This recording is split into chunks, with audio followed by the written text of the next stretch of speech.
Hello everyone नमस्कार जय जगन्नाथ आप समस्त तो आज हूँ आड़प विजे आज प्रभु जीवे गुंडीचा माँ मंदिर को तो आम तो रथ यात्रा को आसी पार नु आज आसचु आड़प विजे दिन आ गाड़ी आम रखीदेचु श्री सेतु पाखे जो स्टाणटा अच्छी से रखीदेचु आठू अटोरे आसीचु एवं जाऊँ चल चल जाऊँ देखा प्रभु को एवं चलतु जीवा बहुत भीड़ प्रबल भीड़ देखिपे लोक चलतु जीवा भितर को पशिकी देखा करके आसिया जगन्नाथ को देखिक आसिया जन्मदिन पहुंचे पूजा हुई रथारूढ़ रहे एवं तीन रथ टणा हुई सिंहद्वार अभिमुखे यात्रा करेंगे बाहुड़ा विजय करेंगे। आसंता 25 तारीख पवित्र हरिपायन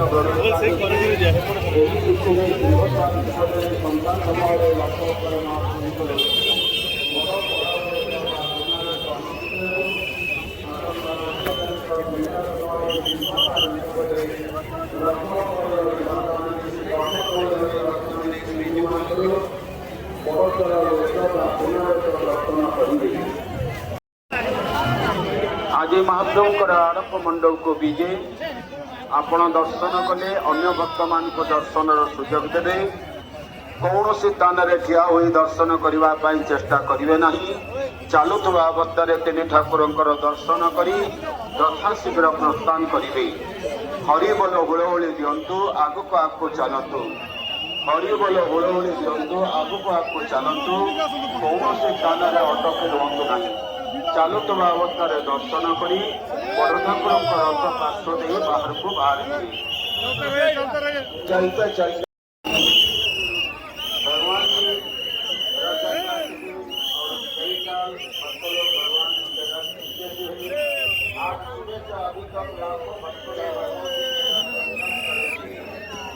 आज और कुछ करने के बाद भगवान की पहाड़ी में जाकर गुंडीचा मंदिर को विजय करेंगे एवं आड़प मंडप में विजय करके आगामी काल से आगामी 23 तारीख 7 को 7 बजे तक भक्तों को भगवान गुंडीचा मंदिर में दर्शन प्रदान करेंगे।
समस्त बढ़िया देखा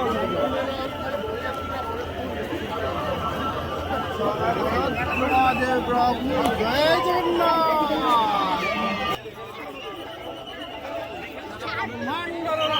प्रभु जय जगन्नाथ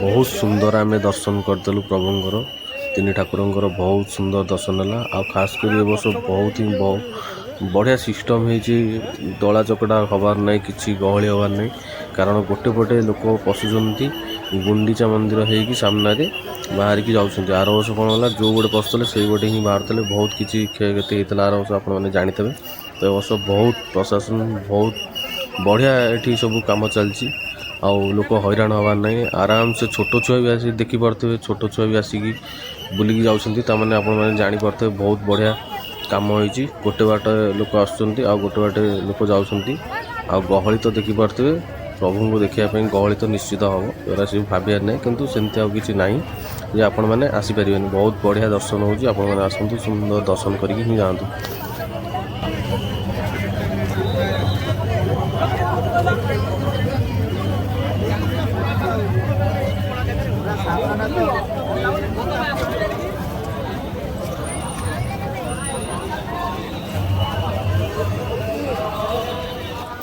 ଦେଖନ୍ତୁ ଏଇଟା ହେଉଛି ଗୁଣ୍ଡିଚା ମନ୍ଦିର। ଏଇ ପୁରା ଫ୍ରଣ୍ଟରେ ହିଁ ଆପଣଙ୍କୁ ଦର୍ଶନ କରି ବାହାରିବାର ଅଛି। ଏଇଟା ମନ୍ଦିର ସାମ୍ନା ଗୁଣ୍ଡିଚା ମନ୍ଦିର। ଏଇ ସାମ୍ନାରେ ବାହାରିକି ଆପଣ ଯାଇପାରିବେ। ଏଠି ଦୀପ ଫିପ ଲଗାଉଛନ୍ତି। ଦୀପ ବି ଆପଣ ଆରାମସେ ଏଠି ଲଗେଇବେ ଯିବେ। ବହୁତ ଭିଡ଼ କିନ୍ତୁ ବହୁତ ଆପଣଙ୍କୁ ମାନେ ସେମିତି ହିଁ ଲାଗିବନି ଦଳା ଚକଡ଼ା ବୋଲି। ଆରାମସେ ଆସିକି ଦର୍ଶନ କରିକି ଯାଇପାରିବେ। ଏସବୁ ଦେଖୁଥିବେ। ଦେଖନ୍ତୁ ଏଇଟା ସବୁ ଏଇ ବାଟେ ହିଁ ବାହାରିବେ। ସେପଟେ ପଶିବେ ଏପଟେ ବାହାରିବେ। ଆର ବର୍ଷ ଏଗୁଡ଼ା ସବୁ ବନ୍ଦ ଥିଲା। ଯାହାକରି ବହୁତ କିଛି ଅଘଟଣ ହେଇଥିଲା। ତ ଏ ବର୍ଷ କିଛି ଆଉ ସେମିତି ନାହିଁ। ବହୁତ ବଢ଼ିଆ ଦର୍ଶନ କଲୁ। ଏବେ ଆମେ ଦୀପ ଜାଳିକି ବାହାରିକି ଯାଉଛୁ। ଦେଖନ୍ତୁ ରିକ୍ସାରେ ବସୁଛୁ ବହୁତ ଦିନ ପରେ। ରିକ୍ସାରେ ଟିକେ ବସିକି ବୁଲା ହେଲା। କେଉଁଠି ଗୁଣ୍ଡିଚା ମନ୍ଦିରରୁ ଆମର ଛକ ଯାଏ ଯିବୁ। ସେଇଠୁ ପୁଣି ଗୋଟେ ଅଟୋ କରିବୁ। ଅଟୋ ନେଇକି ଛାଡ଼ିବ ଆମକୁ ଗାଡ଼ି ପାଖକୁ। ମାତ୍ର 2 କିଲୋମିଟରକୁ ଅଟୋ ବାଲା ନେଉଛନ୍ତି 200 ଟଙ୍କା। ଅଟୋ ବାଲାଙ୍କର ରୋଳା ଅଲଗା।